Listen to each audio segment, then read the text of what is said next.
Hello guys, എല്ലാവരും എന്നോടൊന്ന് ക്ഷമിക്കണം. വീഡിയോ കറക്റ്റ് ടൈമിൽ എനിക്ക് ഇടാൻ പറ്റിയിട്ടുണ്ടായിരുന്നില്ല. ലേറ്റായി വന്നാലും ലേറ്റസ്റ്റായി വന്നിടുവേ. രാവിലെ തന്നെ സാമ്പാറും അവിയലിനുള്ള കഷ്ണങ്ങളൊക്കെ അരിഞ്ഞതിന് ശേഷം പൂക്കളത്തിന്റെ പരിപാടിയിലേക്കാ പോയത്. വലിയ ഡിസൈൻ ഒന്നും വരയ്ക്കാനുള്ള ടൈമും ഇല്ല, ചോക്കും ഇല്ല. പിന്നെ ഉള്ളതൊക്കെ വെച്ച് തട്ടിക്കൂട്ടിയിട്ടുണ്ടായിരുന്നു. പായസം ഇല്ലാതെ എന്ത് ഓണാണല്ലേ.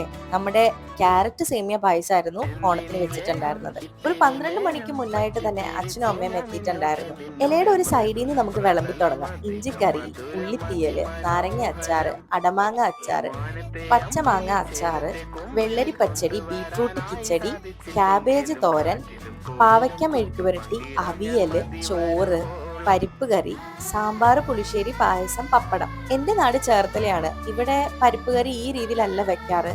ഇത് ഞാൻ ഏട്ടത്തിയോട് ചോദിച്ചു പഠിച്ചതാണ്. ഏട്ടന്റെ നാട്ടിൽ ഈ രീതിയിലാണ് വെക്കാറ്. അങ്ങനെ ഉത്രാട ദിനം ഇവിടെ അവസാനിക്കുകയാണ്. നാളെ തിരുവോണം ഇനി ഏട്ടന്റെ വീട്ടില്.